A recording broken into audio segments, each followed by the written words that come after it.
Just moments ago, folks, right here before the big program begins, the president tweets out that he no longer needs the services of John Bolton. John Bolton, National Security Advisor. So obviously Bolton has been fired. I told Bolton I no longer need his services. I disagreed with many of these suggestions that he has made. So we'll have to wait and find out what this was all about. Once again, relying on the drive-by media for details is going to be problematic.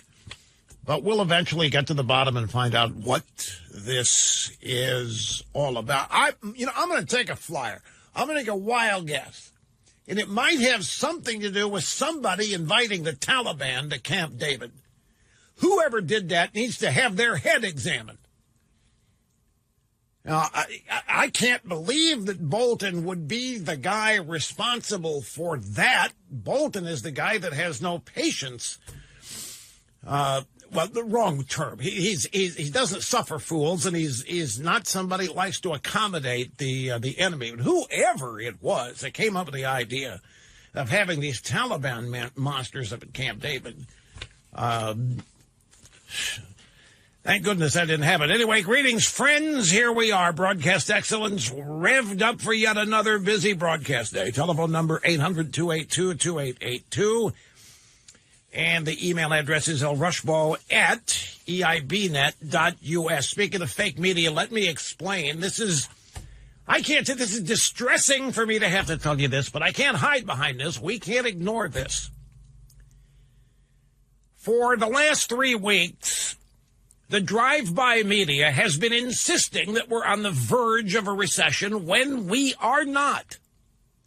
We are not anywhere near a recession, but yet the drive-by media, doesn't matter which one you want to talk about, ABC, CBS, NBC, New York Times, Washington Post, MSNBC, CNN, take your pick, they have been relentlessly forecasting a recession. They have been telling people that we're on the verge of it. We have been sitting here telling people, no, we're not. The Federal Reserve Chairman came out. What was it? Yesterday or the last Friday of last week, Jerome Powell came and said, we don't see a recession in the future in the next 12 months here at the Federal Reserve. And that should be the final authority on it. And yet the drive-by media has persisted. And so today we have a poll, ABC Washington Post poll, conducted by landline and cellular telephone September 2nd through the 5th in English and Spanish. Random sample, 1,003 adults. Margin of error, 3.5 points. The partisan division, 28% Democrat, 24% Republican, 37% Independent. And I need to stress this is not likely voters. This is a random sample. Trump approval drops by 6 points. 60% of this sample say a recession is likely. After 3 weeks of the drive-by media just lying through their teeth, guaranteeing a recession, promising one, assuring everybody we're on the verge of one, they succeed in convincing 60% of a supposedly random sample of people that a recession is likely. Here's how the story from ABC is worded.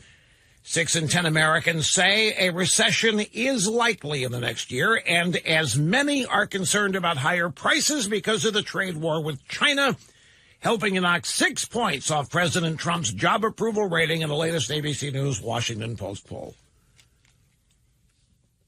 And note Trump's trade war with China. Trump fell from a career high, 44% approval in July, to 38% now. And CNN has been all over this today. They just can't stop talking about it.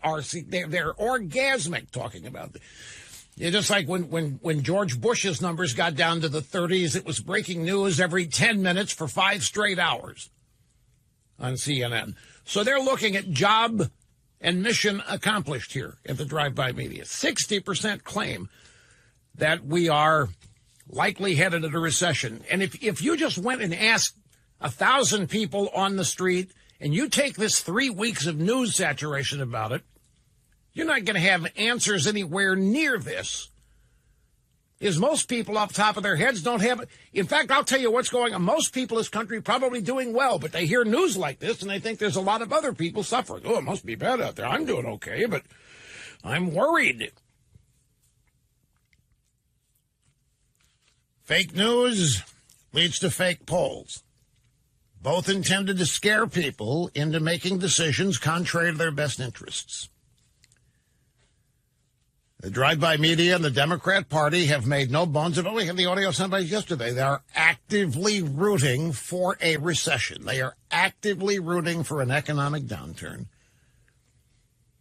for a host of reasons, among them to get news stories like this published and broadcast, because they think it's going to do great damage to President Trump. So we'll keep a sharp eye, but I just wanted to alert you that this is the objective, and 3 weeks, and they were able to pull it off. And there's no recession, folks.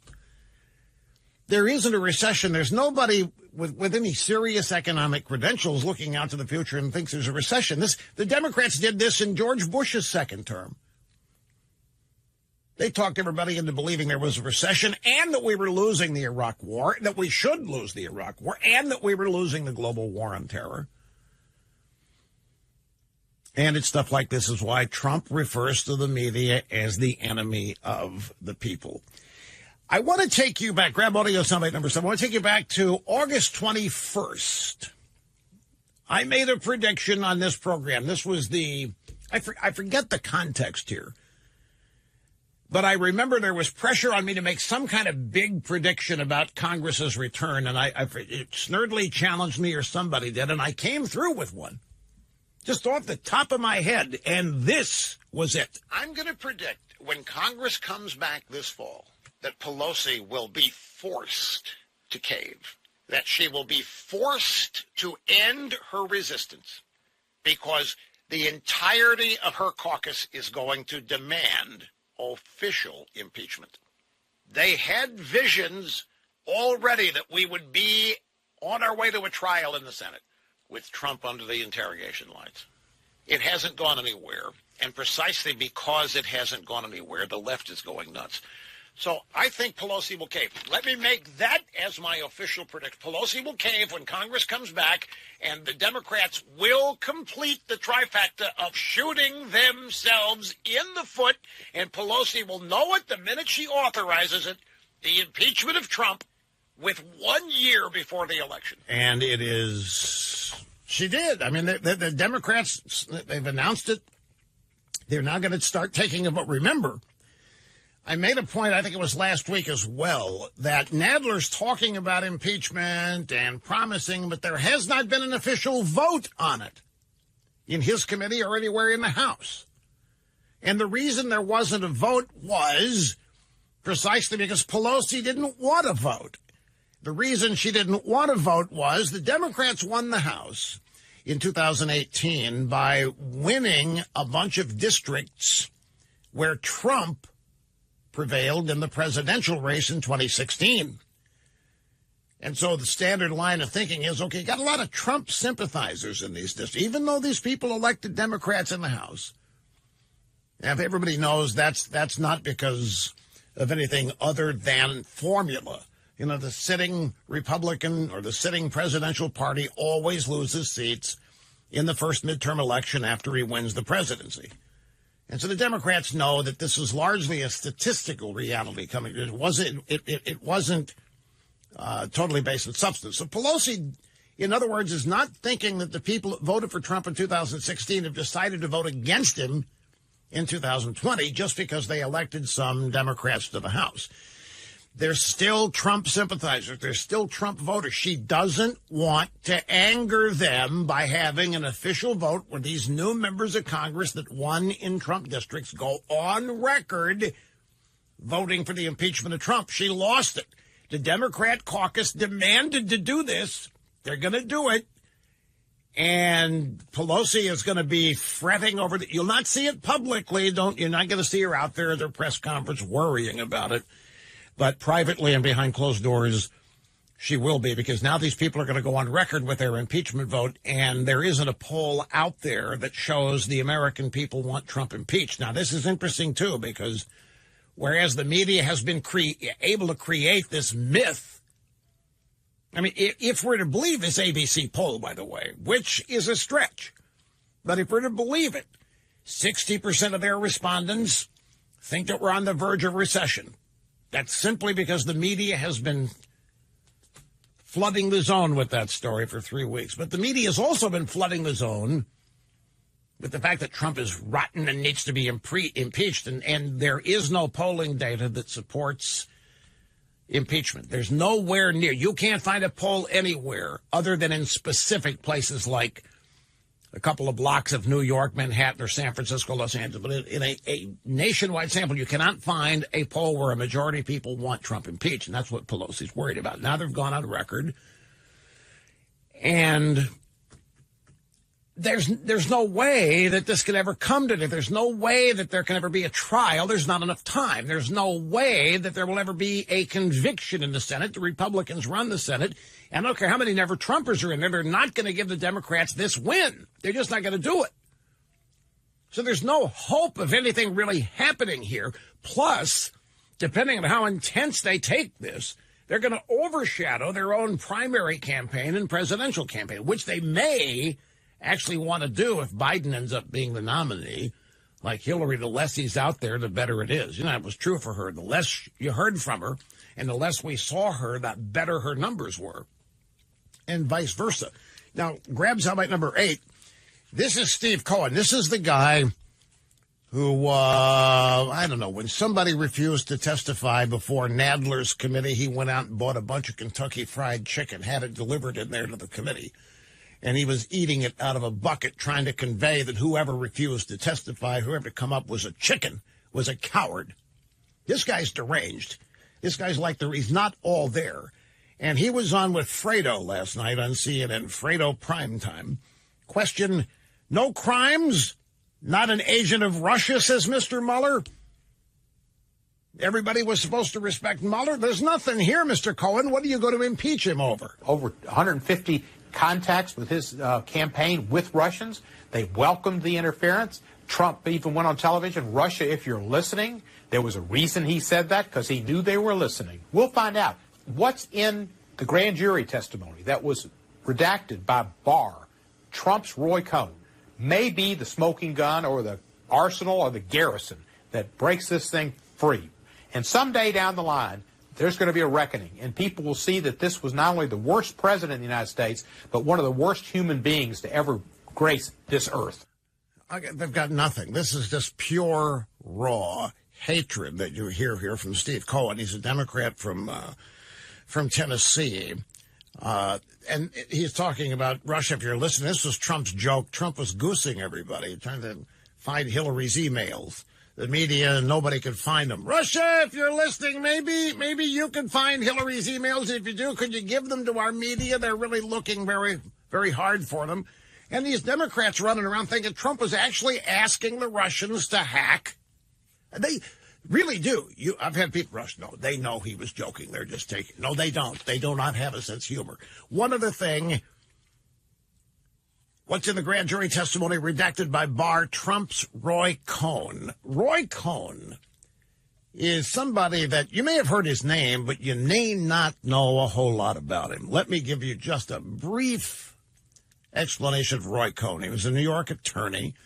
He was one of Trump's friends, but he was a controversial figure in that he loved controversy. He welcomed it. He dove right into it. When there was controversy, he tried to amplify it. He tried to make it even worse. Because as far as Roy Cohn was concerned, whenever you're in the news, it's a good thing. And no matter what, it can lead to people being intimidated by you, scared by you. He was the exact opposite of most normal people. When controversy erupted, they run from it, they hide from it, they don't want to be touched by it. Roy Cohn welcomed it. He counseled his clients. You find yourselves in controversy, double down on it, triple down on it. Do not run away from it no matter what you do.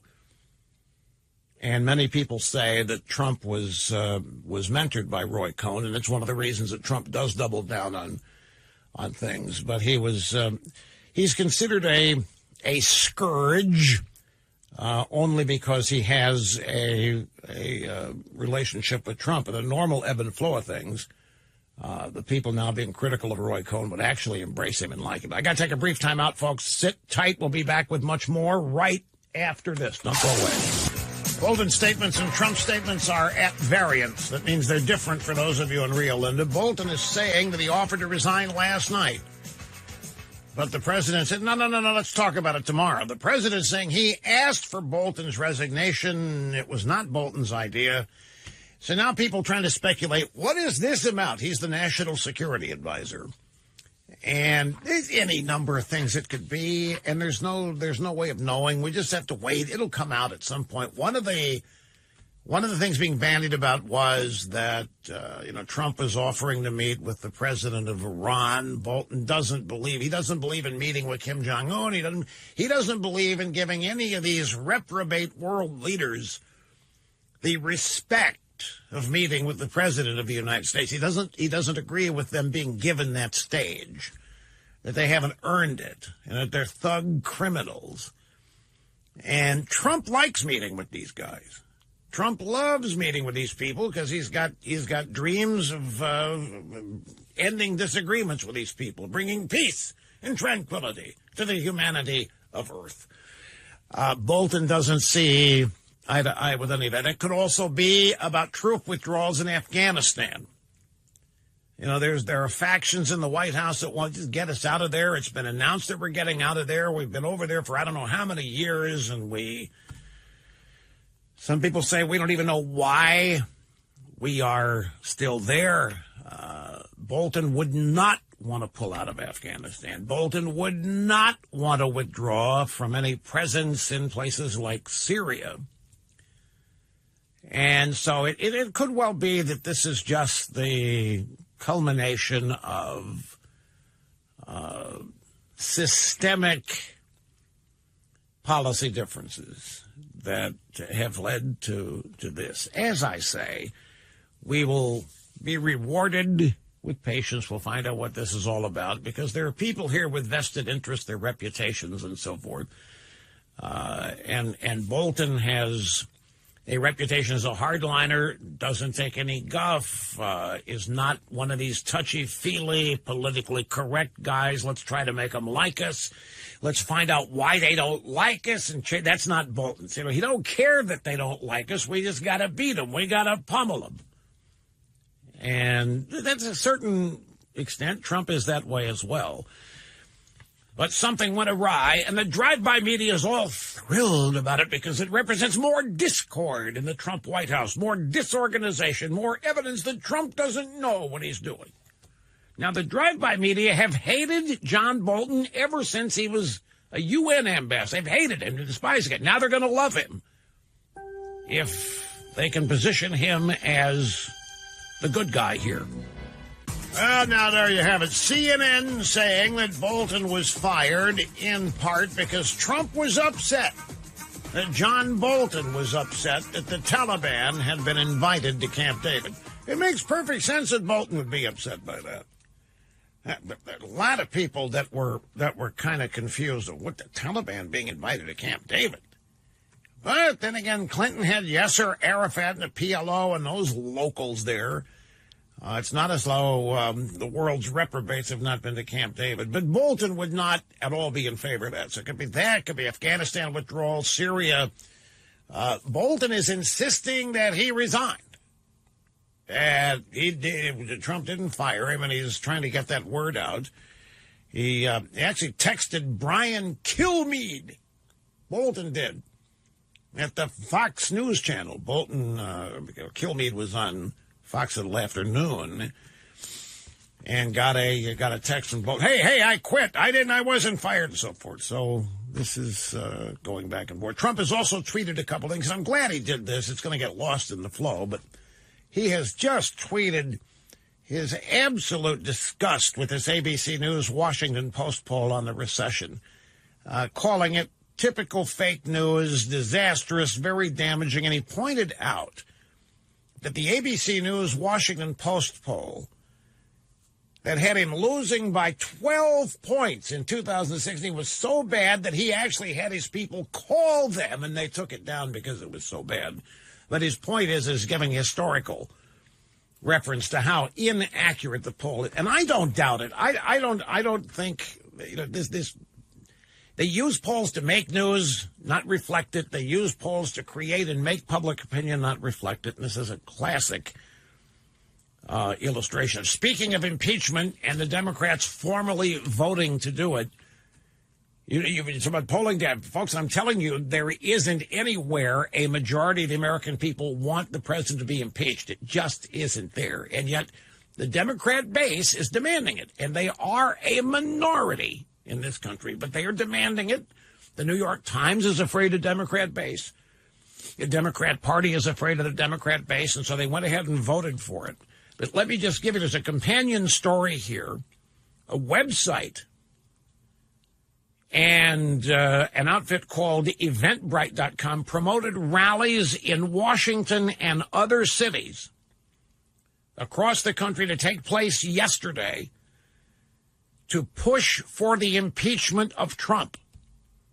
No one, not a single person showed up for the impeachment rally in Washington, D.C.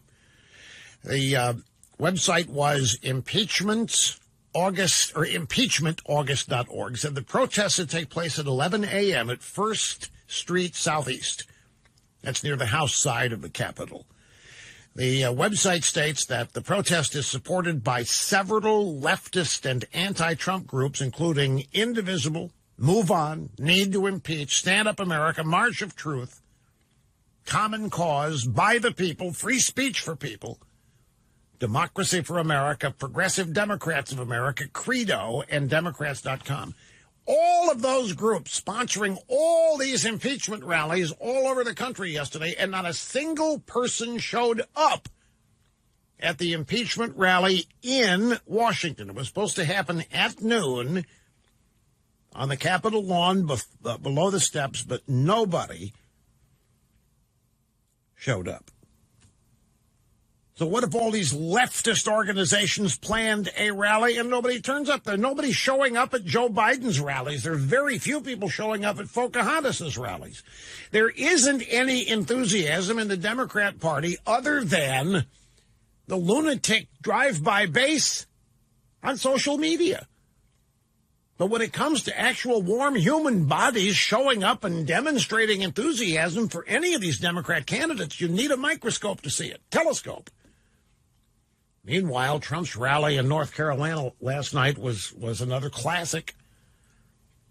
These things don't get covered anymore because they're so positive for Trump. You had as many people outside trying to get in as there were people inside. And Trump was on his game in this rally again last night. He was in there trying to push for the special election in North Carolina. I just have to tell you, this is going to be a real tough thing for the Republican to win this because of early voting in North Carolina. The Democrats got a couple years of name recognition, already campaigning for this seat. It's not permanent. Whoever wins this is going to have to run for re-election again in a presidential turnout year. This will not be anywhere near a presidential turnout. It doesn't matter that drive-bys are saying that this... And how many of their special elections have there been? And they've all been cast as a referendum on Donald Trump for 2020. There have been a couple in Georgia, that pajama boy candidate they have, forget his name. Ossoff, is that his name? What was it? Ossoff? What was it? John Ossoff. Yeah, this guy moved 2 different times to run in 2 different districts. Failed. Running again. This guy runs special election. Every one of these special elections, a referendum on Trump. That's how this one's being set up as well. And all of it, folks, continues to be wishful thinking. All of it is nothing more than a dream that the Democrats and the drive-by media report as reality. Let me grab a quick phone call here. This is Jill, Seal Beach, California. Great to have you on the EIB network. Hi. Oh, good morning. Thank you, Rush. You bet. Rush, I'm calling today because I'm fired up and emotional at the same time. I voted for Trump. I stayed up until 2:30 on election night. You would have thought I was married to him. I was praying. I know a lot of women who act like they're married to him. I'm not kidding you. I'm not kidding. I have you. You wouldn't believe the notes I get from women about Trump. Well, they love the guy. But as a conservative in California, I'm asking you, as his friend, please, can you reach out to him and have him tone it down? He's taking the bait too much. And I'm fearful that he is losing people such as me because of the tweets. It's getting to be too much. He needs to tone it down. Make America great again. Be great again, Mr. President. Stop taking the bait. We don't want a default vote of, I voted because it's the less of 2 evils. It just has to be that he has to stop. I understand how it got going because the media doesn't present everything to us, and Jill, I understand, but Jill, it's gotten to be too much. Jill. Yes. With everything at stake, I have to ask you this question. That with everything that's at stake, and you know what's at stake without me telling you. I'll tell you if you want me to, but I think you know what's... You're actually going to not vote for Trump because of tweets? No, of course not. I will have he's got my full support. My full support. But I'm So then what's the deal? His friend. I'm asking you as his friend, can you let him know that now the cooler talk is not going to be what he's done to make America great again? The cooler talk is going to be, did you hear what he tweeted last night about Christie and the foul mouth and this and that? It's getting off point, is what I'm saying. I don't think that anything happening now on, for example, September 10, 2019 is going to be water cooler talk the week before the election in 2020. No, that's what's happening now, and that's what what they go on. Look, I'm very flattered that you think that I could ask Trump to stop tweeting and that he would, but it's not going to happen. It's not going to happen, okay. Joe. Can I tell you why? Why? Well, no, there's no try. I'll tell you exactly what he would tell you if you asked him to stop tweeting. It's the only way I can get my side of things out. I have no other way. I can't, there's nowhere else in media that I can get my side. There's nowhere I can go to respond to these lying, stinking attacks on me. He's not going to stop for that reason. Right, but then stick to that reason instead of going a little bit further and taking the bait and doing the jab. And okay, give me an example of taking the bait. What do you mean? Well, okay, calling John Legend a has-been or whatever, and Christie a foul-mouthed woman. And that stuff. This is... That stuff. Well, let me tell you about that. I have a little sympathy for Trump. Because here, these 2 people, and they're brain-dead celebrities. So I understand your frustration at Trump giving it time of day. But they're out there lying through their teeth, either purposely or because they're ignorant, about prison reform. Trump single-handedly has done what they have been demanding be done, and they don't even know it. They're running around lambasting Trump for not caring about African Americans and not caring about people who have been illegally or unfairly imprisoned, and he's not getting the credit for it that he thinks he should, so he goes after them for this phony false attack on him to try to get his version of it out. I'm going to tell you, Jill, I'm going to tell you, I told him the first time I met with him after the election was in February of 2017. It was 1 month after the inauguration. It was down here in Florida at Mar-a-Lago. And I asked him how things are going, and he said, I'm a little surprised the country hadn't come together. I thought the country would come together after the elections. Mr. President, they are never going to love you. They are never going to support you. They are never, ever going to give you the benefit of the doubt. They are going to hate you more every day. And he looked at me, and Steve Bannon was with him, and Reince Priebus, and I gathered they had been trying to tell him the same thing. I said, you're never going to get 1 ounce of credit from these, no matter what. So you may as well not try to appease them. And this prison reform thing that he did was an exact attempt to appease leftist critics, to show that he was not a racist, and he was not a bigot, and he's not getting an ounce of credit for it, and he's frustrated all the hell by it. So that's why he tweeted his response to those two people. I got that. I understand. But I say stick to the bullet points, stick to the facts, and don't overlap with the nonsense. And well, I will hang up. I understand. Why should John Legend and Christy, how do you, is it Teigen? Is that how she pronounced it? Christy Teigen? Teigen? We don't even know. Do you know how she pronounces her name out there, Jill? I thought it was Teigen. Yeah, maybe Teigen. Well, whatever. I understand. Why is he giving these two Nimrods the time of day?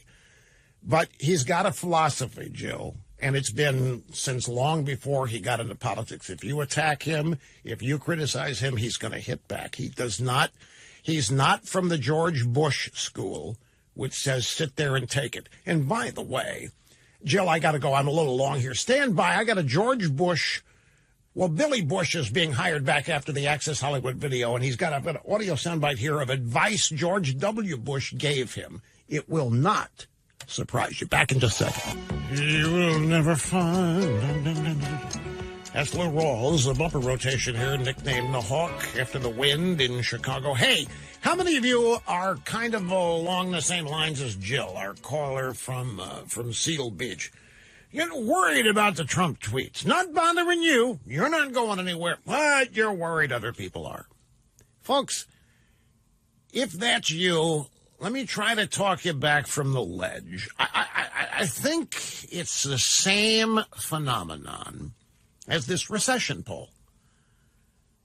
The drive-by media says that we're in a recession.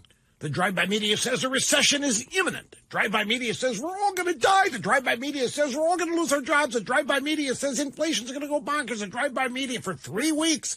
And then they go take a poll. And surprisingly, or not, 60% of the respondents, I think we're going to have a recession. People don't know in and of themselves whether we're going to have a recession or not, but they've heard it on the media. Even people who are doing well, they're not concerned about a recession, but man, it must be bad out there. I feel bad. Other people must be suffering. It's the same thing here. Jill, I would predict, is not worried so much about the tweets as much as she is worried that other people are worried about Trump tweeting. She's not going anywhere. You heard me. I asked her. I said, you really going to abandon Trump because of tweets, given everything? No, I won't. But she's concerned that other people will. And this is another thing. Who is leading the Stop Tweeting brigade? That'd be the Never Trumpers, right? And the Democrats and the drive-bys. It's so unprecedented. They don't like Trump tweeting precisely because he's pushing back against them. I think we need Trump's tweets more than ever, folks. I don't think it's time to dial down the tweets. I don't think it's time to dial down anything that got Trump elected. Stop panicking over what you think people are doing or thinking or are going to do because of what you see in the media. If you voted for Trump, you know what's at stake, and you're nowhere near abandoning Trump because of his tweets, then you've got to figure everybody else is like you, not unlike you. You're not alone. You're not the only person thinking what you're thinking. You're not the only person not abandoning Trump. It's very few who are, if any. Now, here's Billy Bush. Billy Bush, famed for being in the Access Hollywood video with Trump, where the Democrats thought it was the end of Trump, and Trump survived it, and they still haven't gotten over that. Billy Bush is going back to work after a hiatus after that. He was at CBS this morning, and Gayle King interviewed him. He's I guess the program's called Extra, what he's entertainment access time shows. Anyway, Billy Bush, didn't George W. Bush, your cousin, call you? Didn't he call you after all this? What did your cousin George W. Bush tell you? He called me and said, "You're not laying in bed, are you?" Were you in bed? And I was like, "Get out of bed." No. Why would I be laying in bed? And I said, "Should I do this? Should I do that? I'm so mad. I should fight back. I should do this." And he said, "Nope. Just, take what they give you and walk away and work on you." Take what they give you and walk away and work on you.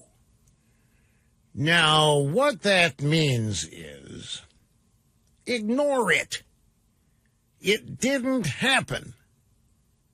Don't let it define you. Continue to work on yourself. Be interested in yourself. Be the best person you can be. Don't respond to that garbage. Take what they give you. That's exactly what happened in the Bush administration. It's exactly what happened. They took whatever the media and the Democrats dished out and continued to focus on their agenda, their policy. And I thought you'd be interested to hear that. Got to take another brief timeout as time races on. It seems Rush Limbaugh. Back in a moment. Okay, brief top of the hour timeout here on the EIB Network. Got to catch my breath here, folks. I've been rapid fire speaking out there with no stuttering, by the way. Back in a moment. Yeah, once again, greetings to you, music lovers, thrill seekers, conversationalists all across the bountiful fruited plain. Nowhere near a recession. Fruited plain. I am your host, a highly trained broadcast specialist and highly instinctively talented broadcast specialist, Rush Limbaugh. A household name in all four corners of the world. We are not going to obsess over the firing or resignation of John Bolton. The rest of the drive-by media is doing that. We'll figure out what happened when. Big scheme of things, it's not on the top of our list. Greetings and welcome back. Great to have you. 800-282-2882 if you want to be on the program. Are you getting a lot of calls when people want to weigh in on Trump's tweeting? Good. Because I think there's a lot of projection going on with it. I think this is so classically, psychologically explainable. The drive-by media, like it or hate it, they still have a tremendous amount of influence. They start talking about a recession every day, every hour for 3 weeks. They're going to convince people that the recession is right around the corner. Then they're going to go take a poll, ostensibly proving it. If you get enough people, primarily Republicans and never Trumpers on TV, I hate Trump's tweets. He really doesn't need to be doing this. It really would improve things. That's going to affect people. And dyed-in-the-wool Trump supporters never would abandon Trump, but they're going to get worried that other people might, rather than using their own knowledge of their own selves and their own confidence in Trump, that they're not going to abandon Trump. They will nevertheless be afraid that other people might be persuaded to leave Trump because of the tweets, despite the fact they never will. So continue to rely on yourself. You're the best focus group analyst you can come up with, not the drive-by media. Don't let them affect your mentality or your opinion or your psychology. Now, folks, as you well know, the American flag is the most fundamental, apolitical symbol of our country and its history. Our flag represents so much. It represents independence from tyranny. The flag stands for and represents unity, freedom for everybody. It represents ingenuity, strength, perseverance.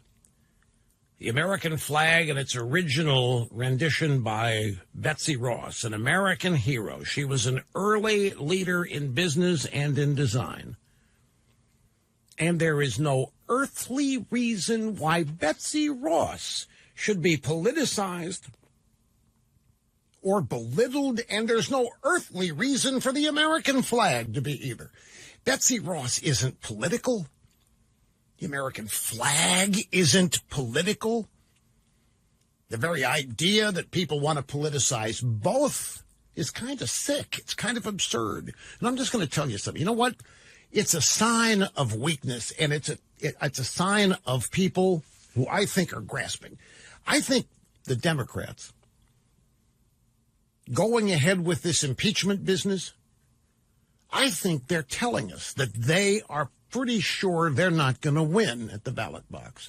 If they were confident, if they really believed that they were going to topple Trump, they wouldn't be wasting time with this. It's a distraction from their own campaign.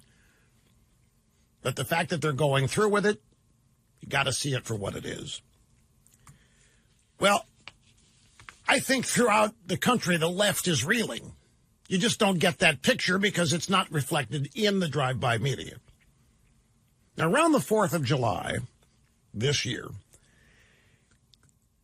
I don't know about you, but I think I know about you. I just got fed up. I got tired of people like Colin Kaepernick and Nike and others essentially saying that there was a problem with our first American flag. Nike is going to do some T-shirts, some tennis shoes on the 4th of July, with the Betsy Ross flag in the back.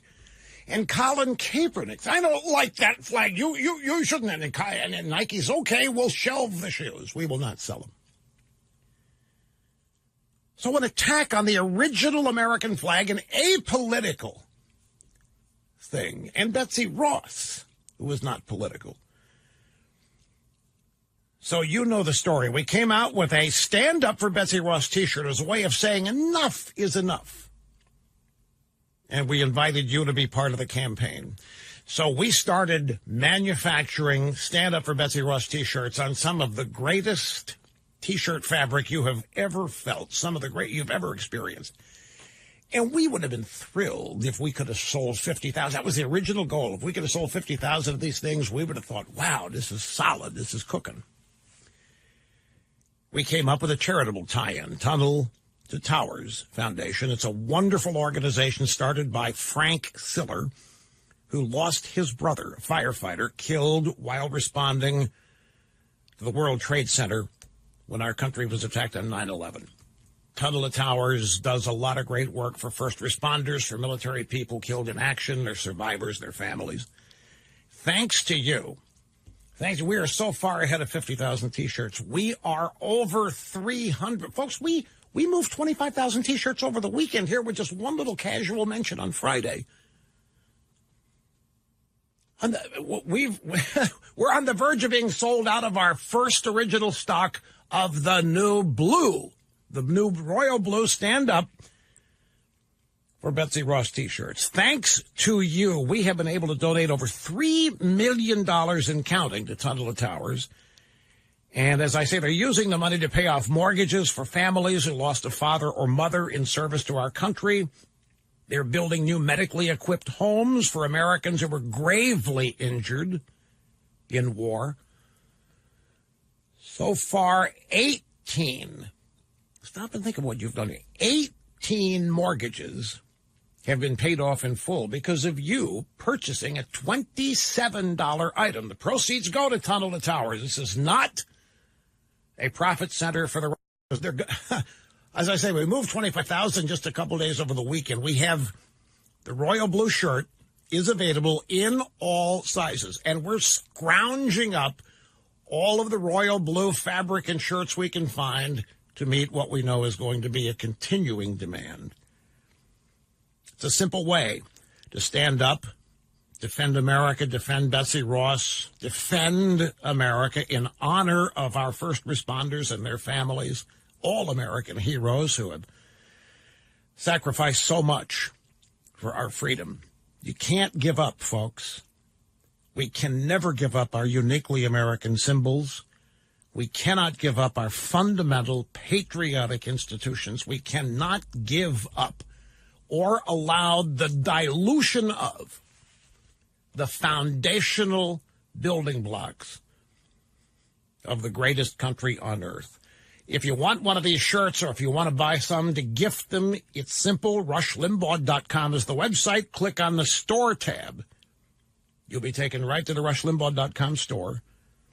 And you can see the brand new royal blue Betsy Ross, Stand Up for Betsy Ross t-shirt. The white one's still on sale, too. Take your pick.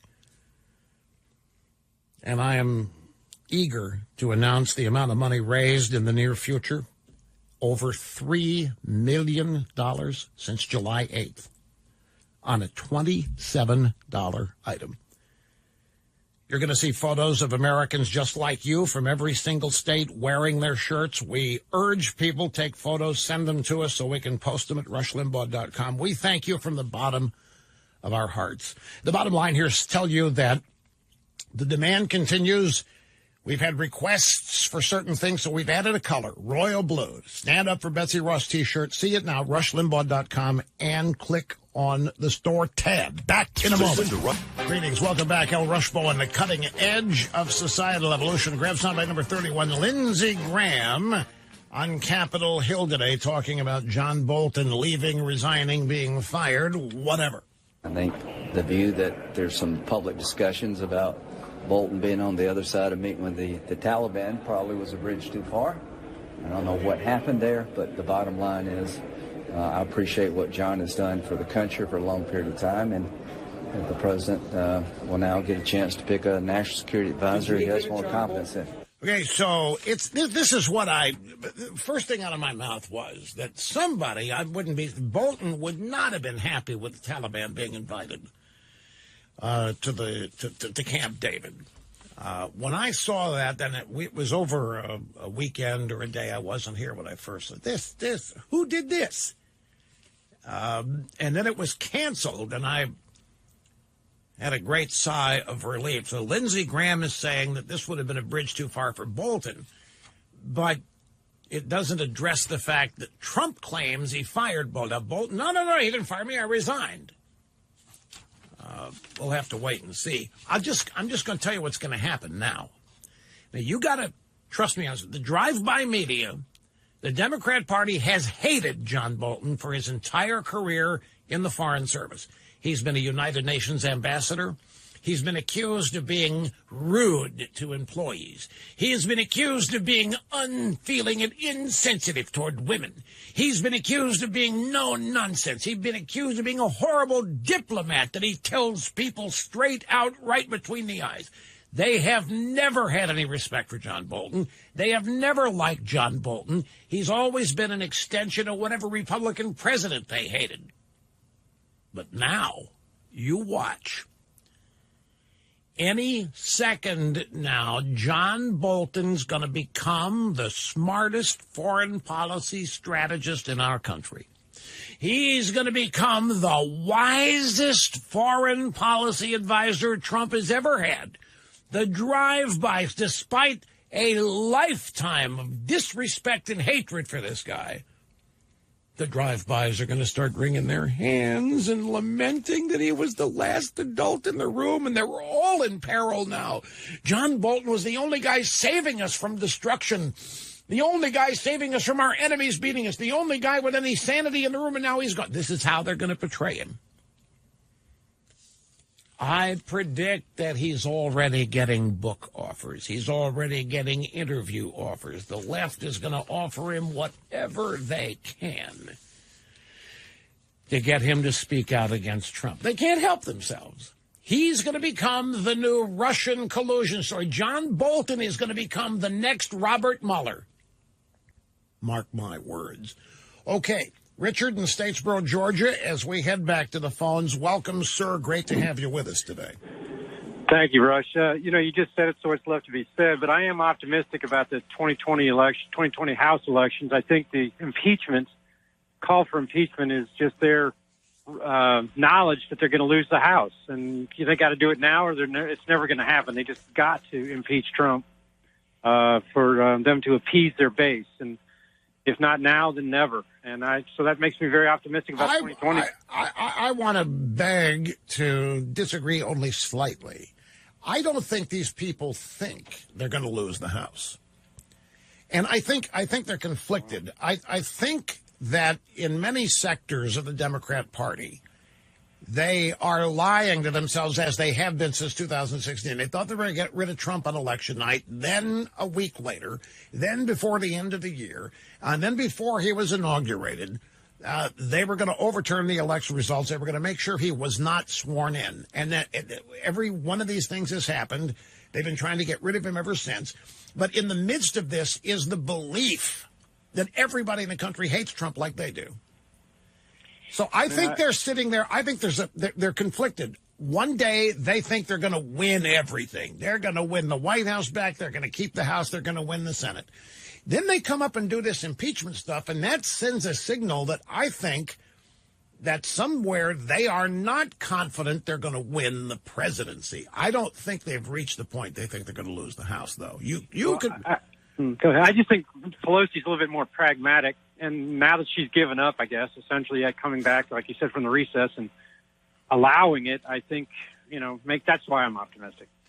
Well, I'm not trying to talk you out of your optimism, because I do think that proceeding with this impeachment business, look, on one level, it is simply an acknowledgement that nobody in the party can stand up to their base. The New York Times couldn't stand up to the base. They wrote on a website a headline that was, it was unopinionated. It was simply a factual representation of a news event.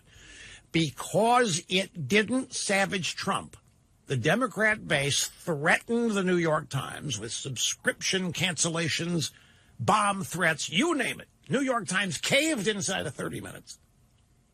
Pelosi has done her best to hold off this impeachment caucus. She's been doing it because the polling data, she can read it. The American people don't want impeachment. Democrats had impeachment rallies all over the country yesterday. Nobody showed up at the impeachment rally in Washington. There isn't public sentiment for it. The Democrats don't have the guts to tell their base no. Their base is a bunch of childish, immature, radical, unhappy, miserable people, and there's not a single adult anywhere in the Democrat Party to stand up and tell them to shut up, that they're wrong, that they're doing great damage. Instead, they're kowtowed to. And that's what this impeachment is. Pelosi couldn't hold them off anymore. Nadler is being primaried. Nadler doesn't want to be the victim of the next Alexandria Ocasio-Cortez, so he's trying to respond.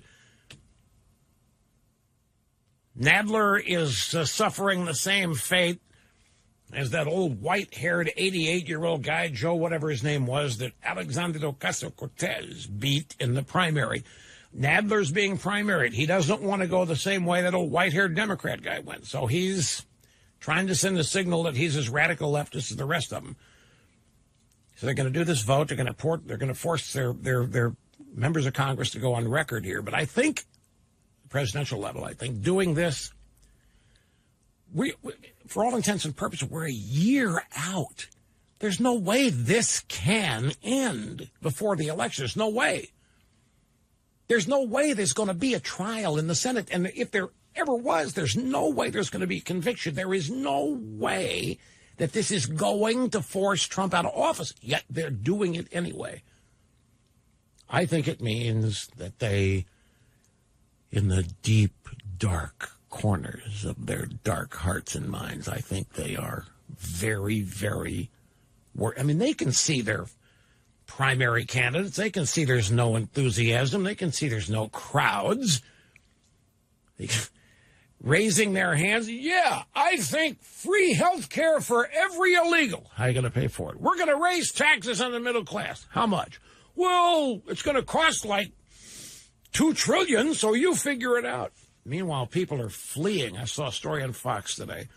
People are fleeing New York, and they're fleeing New Jersey. You know, upper middle class people moving to Florida can save $70,000 a year on taxes by not having state and local taxes in New York. You might say, well, there's no big deal. Add that up over 10 years. You move, add it up. People are fleeing. They're taxed out. And here come the Democrats promising free health care for illegals. Nobody else is being promised free health care, paid for by middle-class tax increases. They can see this happening. They can see there's no enthusiasm for the front runner, plugs Biden. I think the handwriting's on the wall for them. Back here in just a moment, folks. And we are back. Rush Limbaugh in the fastest 3 hours in media. New York Post has a story today, a new study by the University of Georgia. Now, keep in mind, the leftists are infiltrating Georgia. They're infiltrating North Carolina. The Yankees are leaving New York, New Jersey. They're moving to Georgia. They're moving to Florida. They're moving to North Carolina. And they're bringing the things that are forcing them to leave their states with them. They're leaving their states because of the high cost of liberalism. What are they doing? They're going to Georgia and North Carolina, and they're recreating the same political systems by electing the same destructive people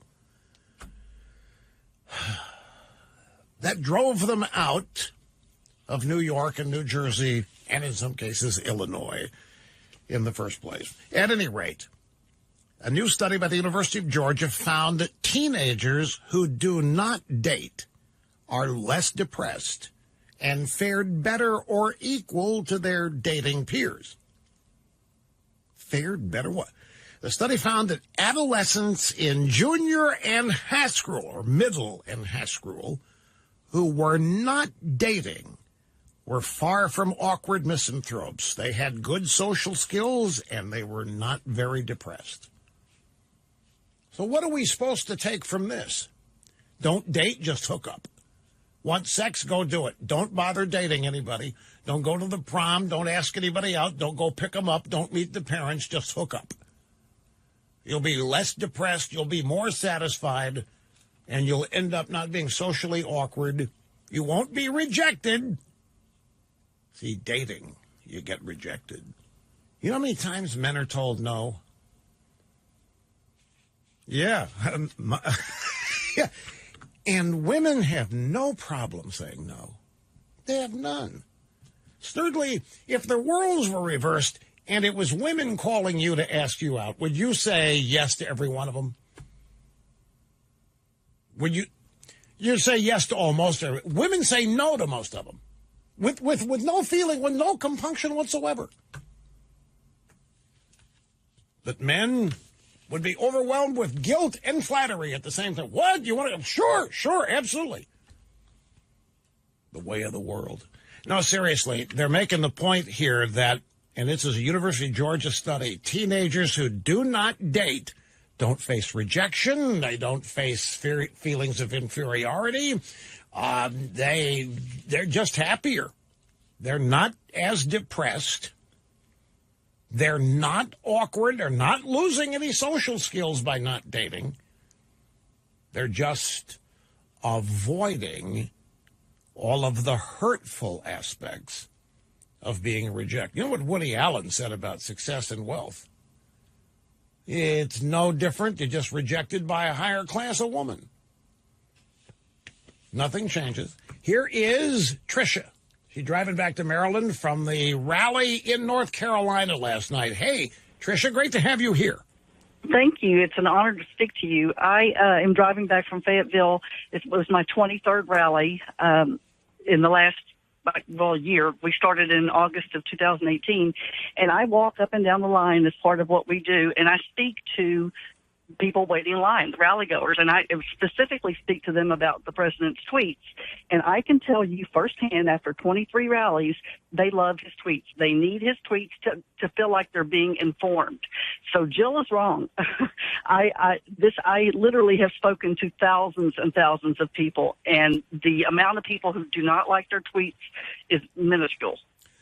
I tend to agree with you. I want to tell a little story here. I was, the week that I was away, I had a chance to see some people that I haven't seen in a long time. And nice married couple. And the woman in the couple, they're Republicans, strident Republicans. The woman has always, though, Gee, I wish the Republicans would stop talking about abortion so I... Now, she says, I wish Trump would stop tweeting. Oh, it just is so unbecoming. I wish he would stop tweeting. Now, the reasons for this, these people live in a place where they're outnumbered. And the people that they know are constantly berating Trump on his tweets and everything else about him. And I think that this is more about them than it is about Trump. And I think it's projection, as I said. You love Trump's tweets, and everybody you know that goes to the rallies loves Trump's tweets. And you don't think, do you, that Trump's tweeting is hurting him at all, do you? I don't, and I don't even. It's not even that they like them. It's they feel that they need them to be informed. They don't trust the media. They don't believe anything the media says. By the way, and I think that is a bigger reality than anybody wants to acknowledge. I think we had truth. We had a story. Yes, I forget the source and the details of the story, but it was about how the media is just so disrespected now, untrusted, not believed. And there's a real visceral animosity to the media that the media doesn't even get, particularly among Trump supporters. So I think the tweeting is more fear. When I have people, I wish Trump would stop tweeting. They're afraid that it's going to make everybody else abandon Trump. But you ask them point, well, were you going to abandon it? No. Oh, God, no. Well, then why are you worried other people? Well, it's just so.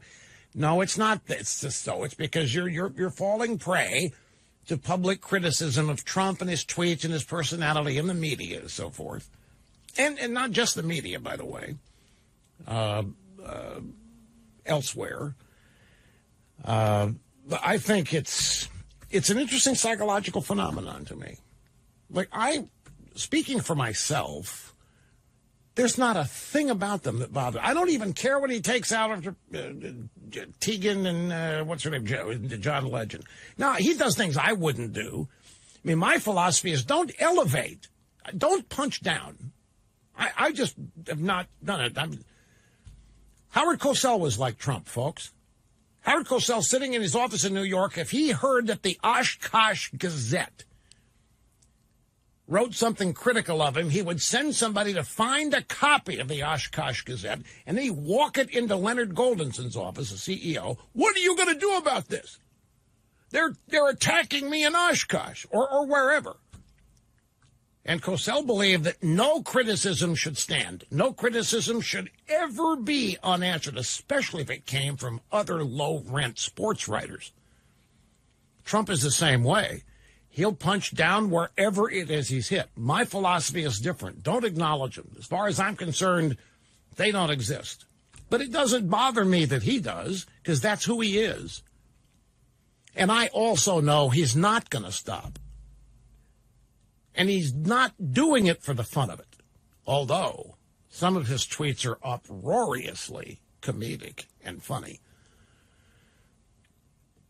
He's doing it because he's a social media master, and he's doing it because it's the only avenue he has to push back and to get the truth of whatever, his policies or what he said that's being misquoted. It's the only way he's got to get an alternative out there to a large swath of people. Anyway, Tricia, thank you for the call. I appreciate it. We'll take a brief time out and continue right after this. As usual, my friends, half my brain tied behind my back for fairness, equality, equity, and all of that. 800-282-2882 to Charlottesville, Virginia. This is Don. You're next. It's great to have you with us, sir. Hi. Rush, truly an honor. Appreciate that, sir. Thank you. Taking my call. Hey, I wanted to make a comment listening to Jill earlier and then your recent caller, Trish. I myself could say that I was partially on the ledge about Trump and his tweets, but I wanted to get more information about why he tweets so much. So I actually binged a buffet of mainstream media. I actually watched mainstream media for about a week to listen and understand, is it really that bad and in their hatred towards Trump? And I got to tell you, Rush, after 7 days, he could tweet for the rest of his life, and I would be totally, totally happy with it. Exactly right. Totally, exactly right. That is great. You took the time to actually find out what it is responsible for this. Why is he doing it? Yeah, Rush. And also, I would challenge any conservative on the fence or on the ledge, go listen to what the mainstream media is saying.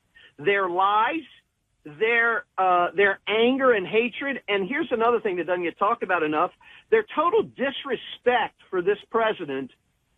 Anything that they say any further cannot be believed. Well, amen. This has been my take on them even before Trump, but it is intensified. Now, I just want to explore something. Let's go back before you took the time to listen to the drive-bys. What was it about the tweeting that made you nervous or made you think he should tone it down? Well, he would tweet sometimes when inconsequential people would tweet, he would send a tweet back. Right. And I'm fine with tweets that were coming from certain individuals in the mainstream media, but people that really, to me, were so inconsequential and had no meaning whatsoever when they were saying what they were saying outside of their hatred for him, I always wondered, why does he need to dig in the ground? And, Rush, let me also comment why I think he's doing this now. He's doing this because he doesn't have an outlet like the mainstream media, but I believe now that every time he's tweeting for me and the American people. He's fighting back because he needs to make sure we understand the truth. So it was the punching down that you didn't get. You didn't understand why he would give small fry the acknowledgement of their existence or even a second of his time. Yeah, that's it. Yeah, absolutely. And it piled up, just like you said earlier. You had made a comment earlier that if you hear it enough times, the negativity, you start to wonder. And that's what happened. But hell, you start to believe it. Everybody, I mean, I run into people all the time who are as educated, informed, and sensitive to media bias and lies as I am. And they fall for it nevertheless. They'll send me a story. You see this? How can Trump be doing this? I said, wait a minute. Do you not? Oh, yeah. Oh, I'm sorry. Look, even the wisest among us, even the most experienced, it's an amazing phenomenon. I've got a guy, an Apple fan. He knows that the tech media hates Apple. He knows it. He knows they lie about Apple as much as they lie about Trump. So there was a story anti-Apple a couple of weeks ago, and this guy, can you believe Apple's doing it? I said, Bobby, you know that this is not true. Why are you? And he had to catch himself. My God, you're right. My point is, it happens to everybody. If it happens to even us, who are deeply immersed as daily students, imagine how it impacts the casual attention payers of drive-by media. It's something that has to be fought every day. People need to be reminded every day. I just got an email, and this relates. I did have a chance to print it out because I've just now fixed a printer problem. But Cookie got a note from somebody who has been made aware of some documents from the Clinton Library. And these documents at Clinton Library confirm that they were running seminar caller sessions. They were teaching people how to call this program to try to corrupt this program. And of course, they couldn't because I recognized seminar callers right off the bat. Let me find, I didn't print this out. Let me see. Yeah, I'm going to see if the printer's working or print it out. The point is this. Back in 1992, 93, this show was it, folks. CNN was out there, but they were all on Clinton's side. There wasn't Fox News. There wasn't the blogosphere yet. And Bill Clinton went nuts with one radio show, a 3-hour radio show. That's all the opposition he had. He went nuts about it. He called KMOX in St. Louis from Air Force One to complain about this program and how there was no truth detector after it. There was nobody to set the record straight. Here's the, lo and behold, the printer worked. Here's the note. My name is blah, blah. I'm a reporter for the blah, blah. We're working on a story regarding a confidential document that we uncovered from the Clinton library detailing White House involvement with the effort to train callers to call into conservative talk shows around the country. I know this is something Rush has always suspected, that he used to be able to identify these trained callers. That's right, with seminar callers. Now, here's my point. Bill Clinton went crazy. Well, that may be a bit of it. Bill Clinton was totally bamboozled by one 3-hour radio show, blaming me for the Oklahoma City bombing and anything he could talk about. One radio show. And then, of course, there became more as Clinton's term began and Fox News started in late 96, 97. What is Trump up against? Trump is up against the entirety of the American media. The entirety of it. He's up against everything but talk radio and Fox News. And half of Fox News is gone in terms of being anti-Trump. And all he's got is his tweets. That's all he's got, personally. He doesn't have a 3-hour radio show. He doesn't have a show on Fox, and he can't because he's president. He will someday. But point is, Bill Clinton had the entirety of the mainstream media on his side, defending him and attacking me and others in conservative media. But one 3-hour radio show, were there people telling Bill, Bill, you need to shut up. Don't start complaining about Limbaugh and Air Force One going into St. Louis. Don't do this kind of, nope. But here's everybody telling, you got to stop responding, Mr. President. Stop the tweeting. Hell's bells he does. He's up against an entire industry. Bill Clinton was up against one radio show for the first 2 to 3 years of his administration. First-term presidency. One radio show. Then the other talk shows sprang up in the blogosphere, and it became a full-fledged effort. But one 3-hour radio show ticked off Bill Clinton. I got to take a break. But stop and think about that. What Trump is up against, there's not a Democrat walking this earth who understands the obstacles, the opposition, the efforts to destroy that Trump is facing every day. Man, I tell you, the time is just racing by. I know it always does, but really racing by there today. I got to take another brief top of the hour obscene profit break. We'll be right back, though. Don't go anywhere.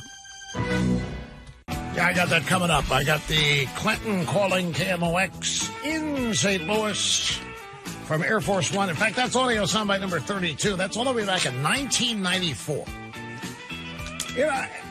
Can anybody say election meddling? We now have it confirmed from documents in the Clinton Library and Massage Parlor in Little Rock that they were training people to call this program to sabotage it.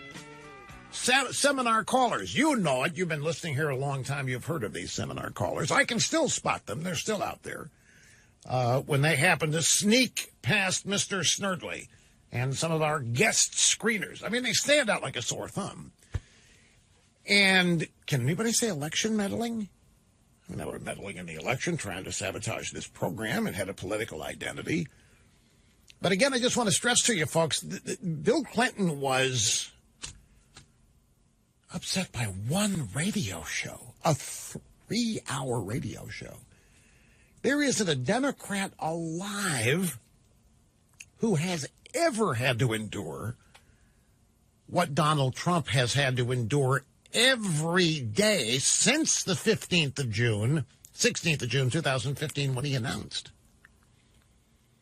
There's not a single one of them. There's not a, much less a Republican who could put up with any of this. Here's Clinton. He phoned into Charles Brennan, Charlie Brennan Show, KMOX St. Louis. He was heading into St. Louis, opening, I don't know, a new bus route, train route, new train station, some such thing. And he actually called KMOX on the morning show on the way to St. Louis. He was on Air Force One. After I get off the radio today with you, Rush Limbaugh will have 3 hours to say whatever he wants. Would you like to leave a message? I won't have any opportunity to respond, and there's no truth detector. You won't get on afterward and say what was true and what wasn't. It's a 3-hour radio show. So here's Trump. Trump is in the same situation, except he's not facing this 3-hour radio show. He's got the entirety of the American news industry. The totality of the American news, and his response to it is to tweet, to try to set the record, to correct the record. And for all of you that are made nervous by it, get over it, because he's not going to stop it. And he's going to continue to punch down. I'm sure there are people on his staff telling him, you need to ignore John Legend. Who really cares? But he's not going to ignore people that are lying about him. He's going to push back. Now, grab soundbites 3334. Mike Pompeo, Secretary of State, at the White House today, had a little meet and greet with reporters along with Steve Mnuchin, the Treasury Secretary. And one of the questions a reporter asked Pompeo, did John Bolton get fired or did he quit? And did he leave the White House because he disagreed with you in particular over talks with the Taliban? I'll leave to the president to talk about the reasons he made the decision, but I would say this. The president's entitled to the staff that he wants at any moment. This is a staff person who works directly for the president of the United States, and he should have people that he trusts and values and whose efforts and judgments benefit him in delivering American foreign policy. It's what, as cabinet member, Secretary Mnuchin and I try and do each and every day, and when the president makes a decision like this, he's well within his rights to do so. So the next question, Secretary Pompeo, were you two, meaning you and Mnuchin, were you blindsided by what happened today? That Bolton's no longer with the administration? Was it news to you today? I'm never surprised. Well, let me ask you this. And I don't mean that on just this issue. And I think Secretary Mnuchin would say the same thing. We work very closely with the President of the United States. I think we have a pretty good understanding of how he's thinking about things. I think you'd agree, Stephen, at nearly all times. And so, our mission says not to talk about these inner workings and the palace intrigue that I know you are so curious about, but rather to talk about the things that matter to American foreign policy. So we really don't know any more now than we did, other than Bolton is gone. The media is going to fall in love with him after a lifetime of hating him. He is going to become the most reasonable foreign policy advisor any president's ever had. You wait. Book offers, TV show offers, and it'll be interesting to see how Bolton reacts to that, because Bolton knows who the media is, and he knows what they're dealing with. Now, there's some things going by the wayside here that I need to grab back. Some things from the stacks of stuff today. Now, this is a little story from thehill.com, and let me share with you the headline. Trump wins 60% approval in rural areas of key states. Now, I'm mentioning this to you because we have a fake news poll out there from the ABC News Washington Post polling unit, which says that Trump's approval rating has plunged to 38%, and that 60% of the American people believe we're on the way to a recession. Now, that would mean they'll extrapolate that to say that Trump's administration is cratering. The American people think he's ruined the economy. If we're heading into a recession, they're going to try to create the news story that the American people have soured and lost confidence in Trump. We're in the middle of one of the most robust economic rebounds ever. It puts the Obama 8 years to literal shame. And what's the drive-by media doing? Creating fake news and fake polls about a phony, non-existent, can't see it anywhere recession. Trying to convince people who are living improved lives of prosperity that it's all phony, that there's going to be a recession, they're going to get fired, they're going to lose their savings, it's all on the brink of being destroyed. So in light of that, here's this story from thehill.com. President Trump's job approval rating in rural areas of the Rust Belt and the Great Plains is at 60%. Markedly higher than his job approval rating nationally, according to a new poll commissioned by Democrats. A Change Research survey sponsored by the American Federation of Teachers and One Country. It's a group with ties to Heidi Heitkamp, North Dakota. 60% of voters from non-metro counties, Colorado, Michigan, Minnesota. These are blue states, folks. 60% of voters from non-metro counties, Colorado, Michigan, Minnesota, Montana, North Dakota, Ohio, Pennsylvania, Wisconsin, West Virginia. 60% approval numbers. This is not insignificant. This is totally dazzling. This is the Trump base. The Trump base is expanding, is what this is. All of these states voted for Trump in 2016, with the exception of Colorado and Minnesota. Michigan, Pennsylvania, Wisconsin went red in the 2016 election for the first time in decades. This stands in direct opposition to this fake news poll from ABC Washington Post that Trump's approval number is now 38%. If you survey New York City and Chicago and Newark and Los Angeles and San Francisco, yeah, you can get those numbers. And they are random numbers. They're not even likely numbers, likely voters. So I wanted to share that. And a reminder, that is Democrat polling data. Speaking of the Democrats and their presidential primary, story here from the Washington Examiner. The headline of this story, Hillary Clinton Part 2. Democrats fear that Biden could be a ghost of losers past. Story is all about how the Democrats fear that Biden is simply the male version of Hillary Clinton 4 years later. Democrat activists in the first primary state worry, this is from Manchester, New Hampshire, that if Biden is the nominee, he could lose the 2020 election for some of the same reasons that Hillary lost in 2016. So there's a problem. And the Democrats have a problem that Biden is seen as the male version of Hillary. We like to offer assistance here at the EIB network.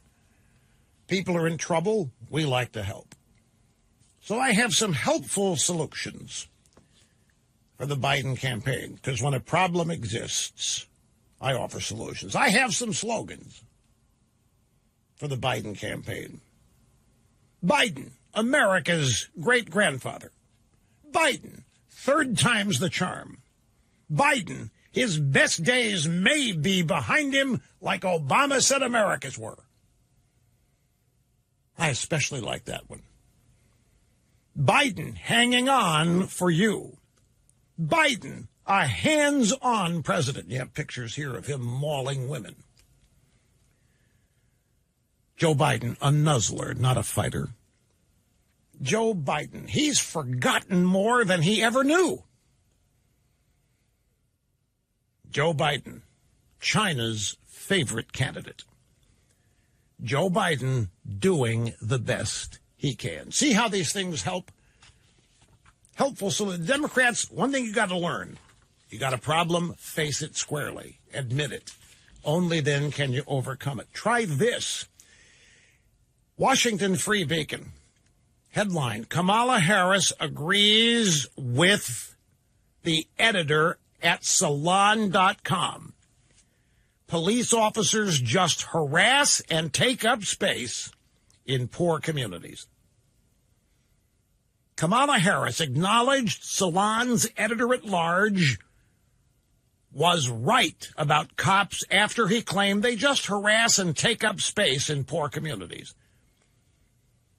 Harris's campaign released a 31-minute campaign video yesterday that included Kamala Harris speaking with black leaders about the U.S. criminal justice system. Near the beginning of the video, the Salon.com editor, a guy named D. Watkins, criticized police officers and their role in poor communities. Quote, we shouldn't have to acknowledge their trauma because they're paid to be there. We live in these places. Police officers have historically not been held accountable because they protect and serve the rich. And then they just harass and take up space in poor communities. I don't see any type of big shift happening with the one term because it's like a cultural thing. Kamala Harris watched this and nodded her head and said, right. This woman's trying to pass herself off as some super-duper law enforcement supporter. She was a tough-as-nails prosecutor as the Attorney General of California, and now she is agreeing with the notion that the cops are just biased, harassing people and taking up space in poor communities. I'm telling you, folks, there is no way anybody is going to be elected president of the United States thinking this or saying this about American policemen. Oh, you might have Colin Kaepernick saying it. You might have a bunch of sports media echoing. I mean, you might have a bunch of this and that, but you don't have a majority of people agreeing with it. This is the exact kind of thing that irritates people and ticks them off, and it's why Kaepernick doesn't have a job. The police are not the bad guys. And I just, you know, these people, these politicians, they're just, wherever they think they are, nod their heads in agreement if that's what they think the crowd of the moment happens to believe. How hard would it have been to stand up for the cops? I guess she couldn't do that. She had a drive-by media editor, Salon.com, ripping into the cops. I guess it would have been too tough to defend the cops. Hell, she's just a former attorney general from California who bragged about all the people she put in jail. She brags about all the people she kept in jail. She brags about all the people she denied parole. So how hard would it be to defend the cops?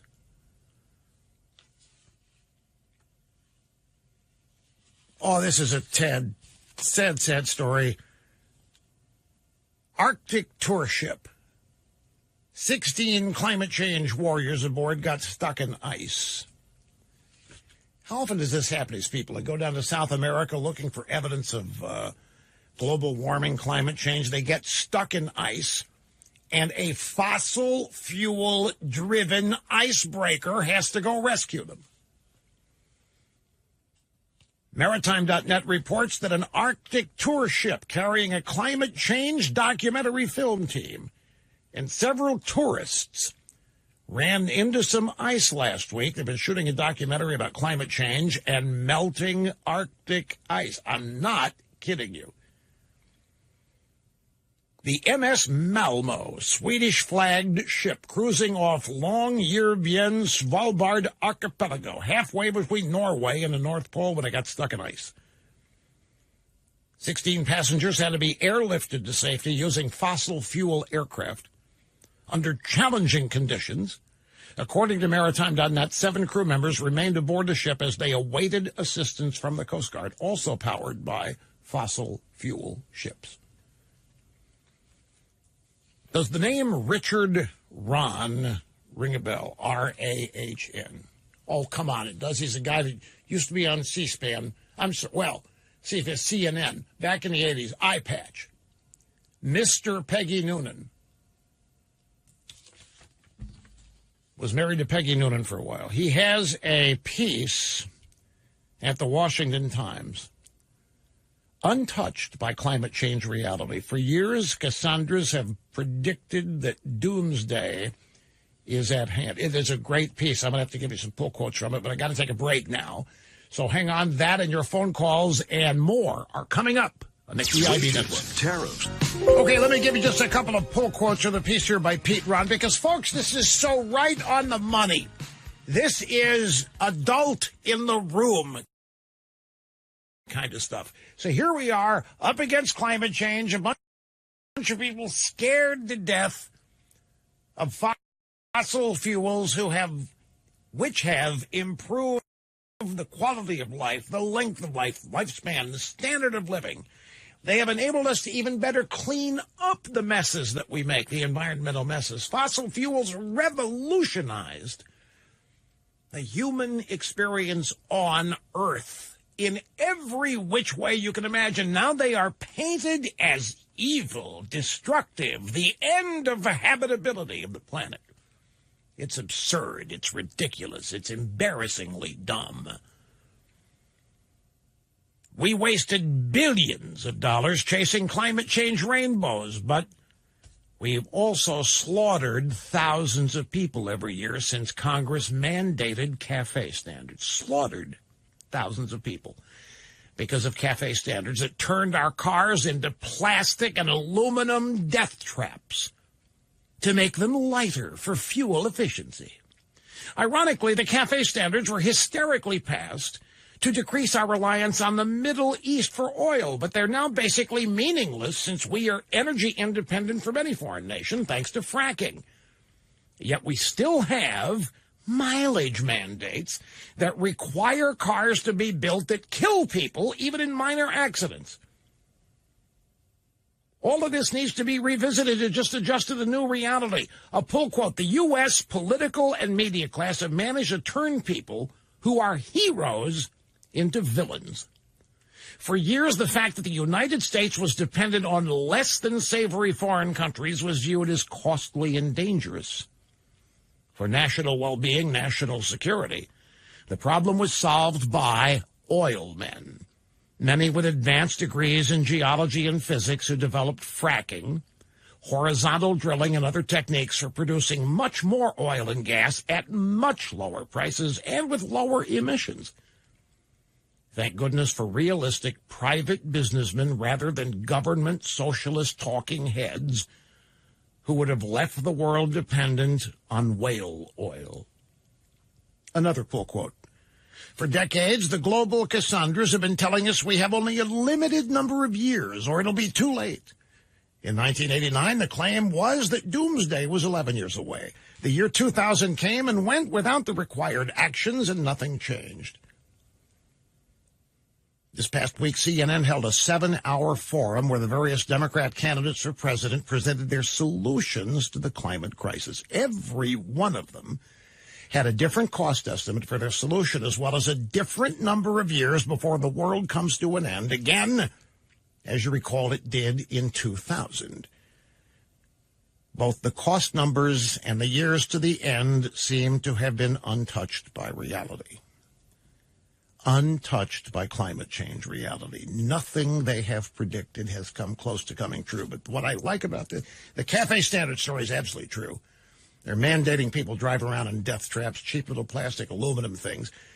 But more, the people who invented fracking, who created the methods to cheaply, economically get oil, are indeed heroes. They are not the villains. They're not destroying the planet. We are ass backwards on the way we look at this.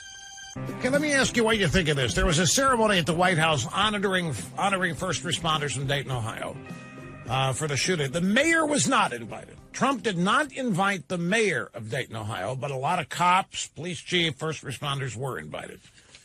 Do you think that's a mistake? Should the mayor of Dayton have been invited?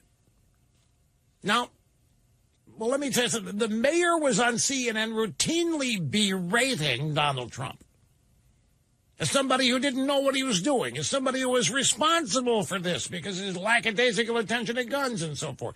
She just joined the chorus of the drive-by media. She's a Democrat, I guess. I don't know.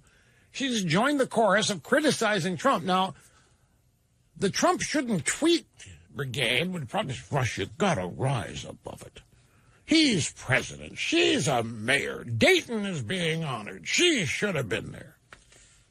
Others will say, what right does she think she has to be there? She spent every moment of TV time she had trying to criticize and rip Donald Trump and blame him for something he had nothing to do with.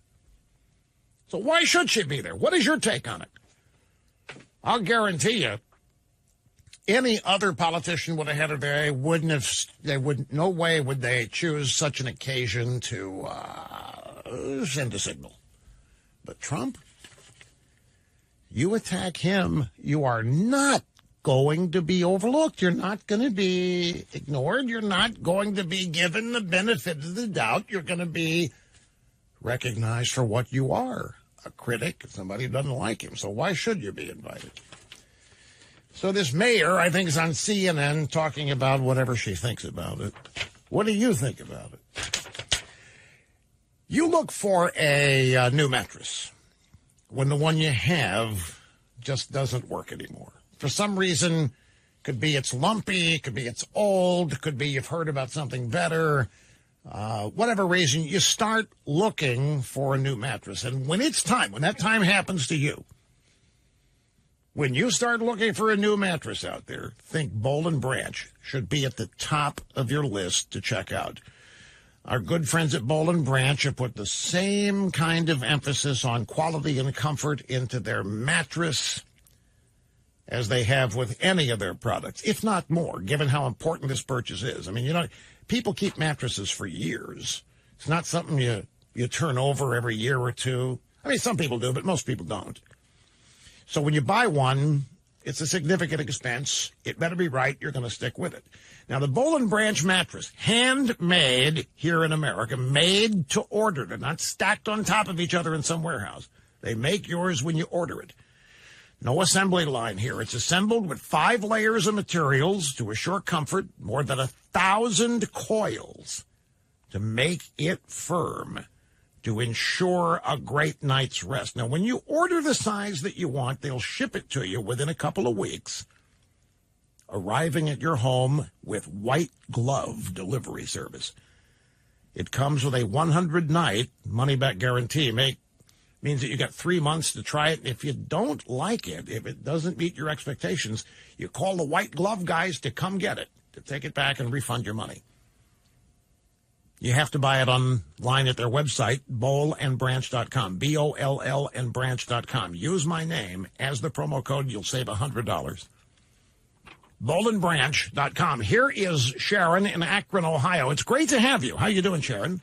I'm doing well and just thrilled beyond belief to be actually talking to the great Rush Limbaugh. I appreciate that. Thank you very much.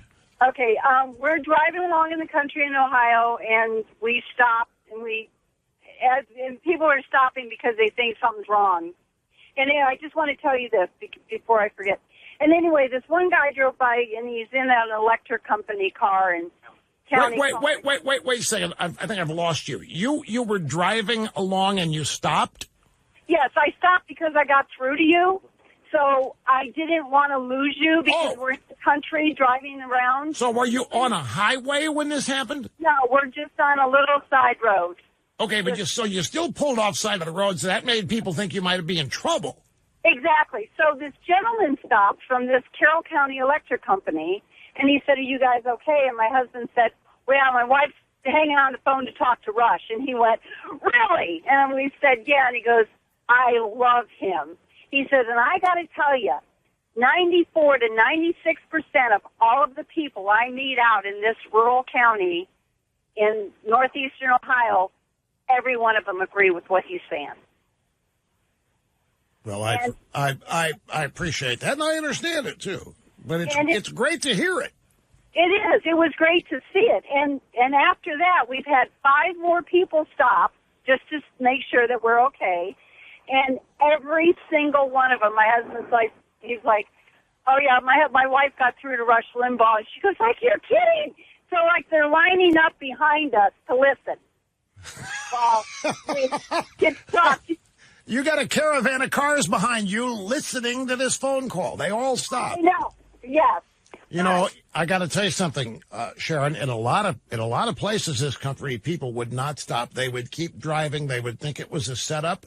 They think somebody might be trying to do them harm. They would just kept going. But where you live, you've had how many people stop, did you say? There's probably 7 or 8, and we've got probably 4 behind us waving at us because they're waiting to hear me talk to you on the phone. And here you are. Well, this is a great testament about the people where you live. It really is. Because it tells me that people out where I live, out in the rural country, even we drive around, we go up to New York, and I'm telling you, we go up to upper state New York by Geneseo and up that way by the Appalachian Mountains. There are Trump signs everywhere. Oh, yeah. And people just don't understand that.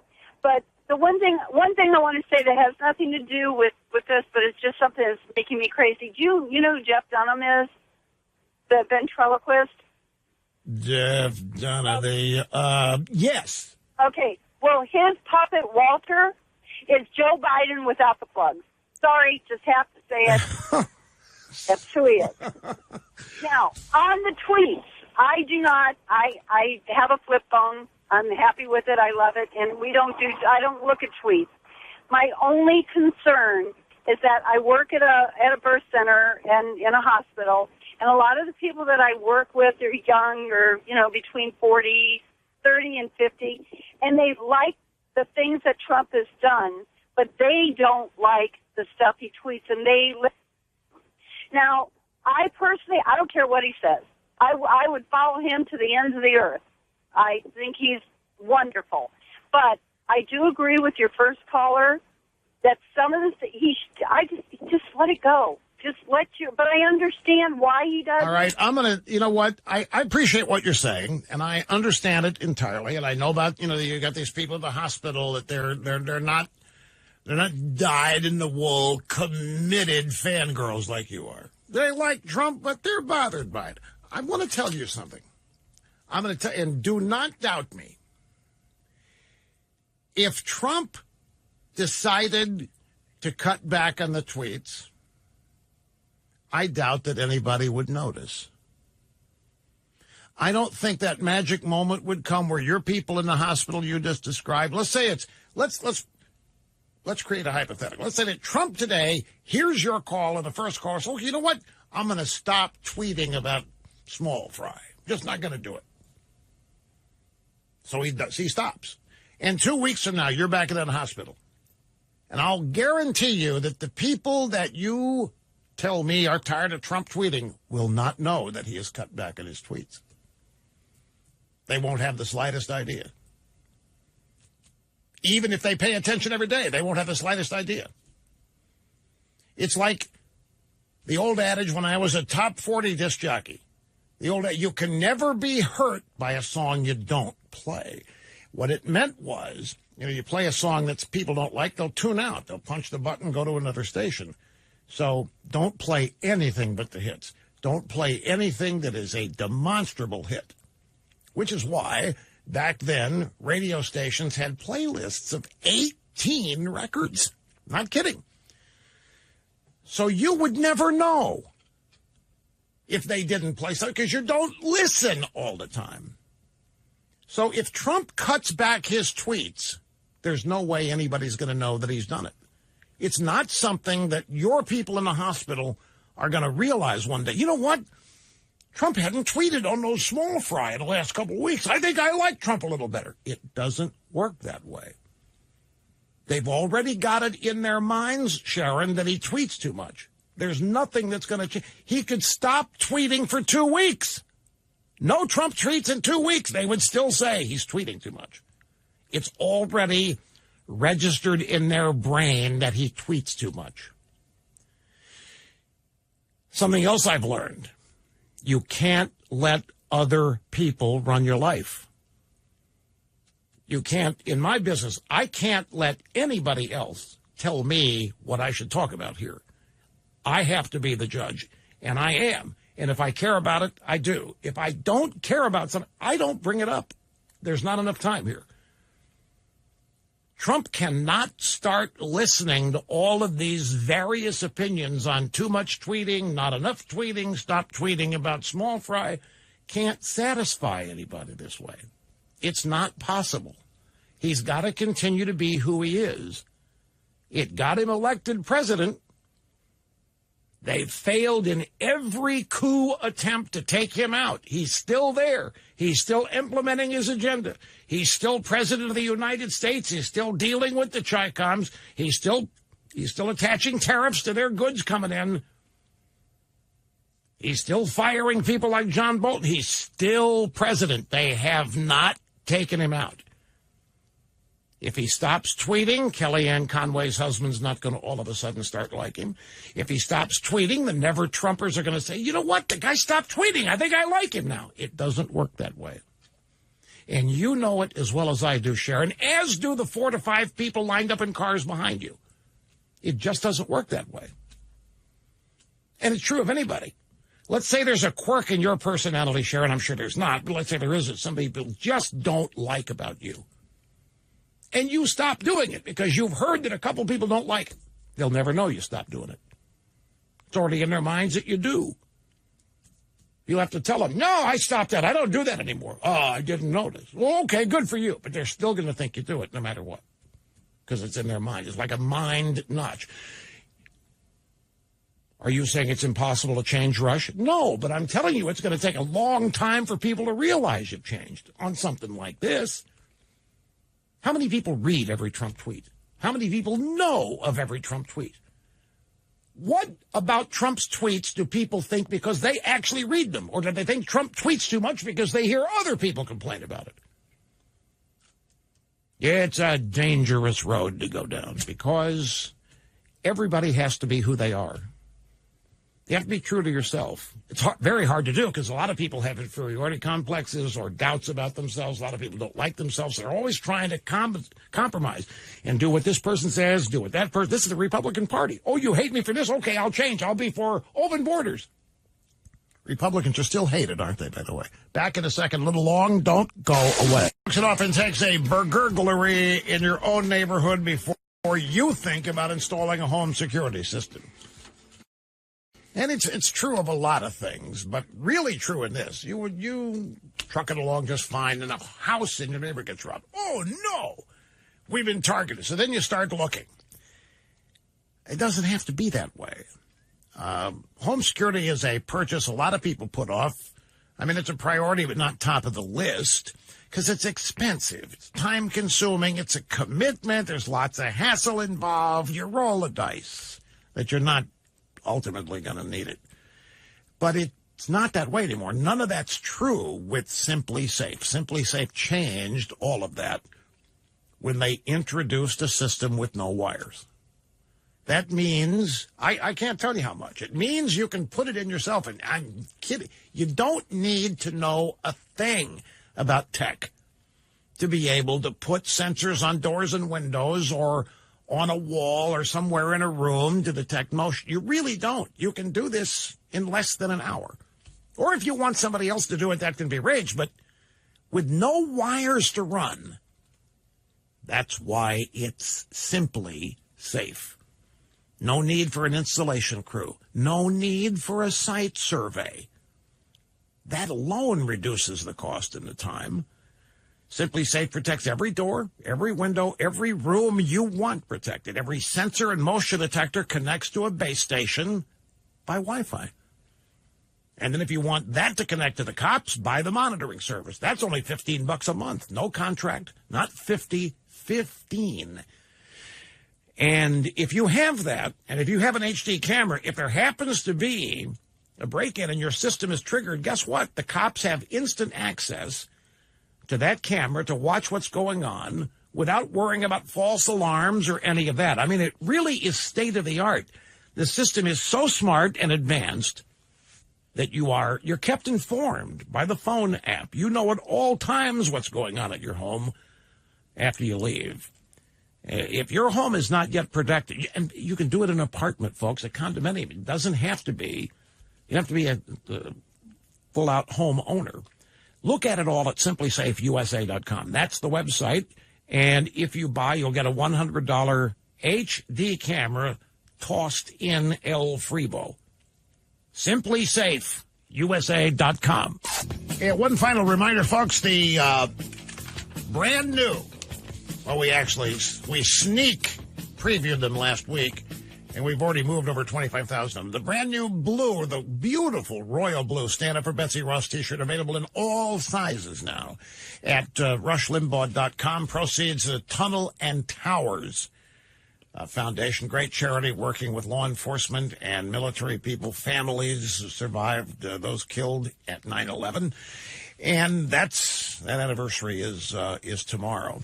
So we've added royal blue to the white, and they're beautiful, folks. And we're up to over $3 million donated to Tunnel to Towers and counting. Gotta go. See you tomorrow. Back here, same time. Mùa thu qua, từng chiếc lá bay về nơi xuống xa, và cơn gió tìm lãng quên về nơi cuối trời. Người yêu hỡi giờ lối xưa, còn đâu gót hồng. Kiếp sông buồn, tình hoang vu, mãi trôi hoài về nơi xa. Còn trong anh, từng nỗi nhớ theo anh trong bóng đêm. Đường xưa bước, lòng giá băng, từ nay mất người. Người yêu hỡi, đời đã chia, từ đây mất người. Còn đâu nữa, từng đêm nhớ giờ xa xôi, người dấu yêu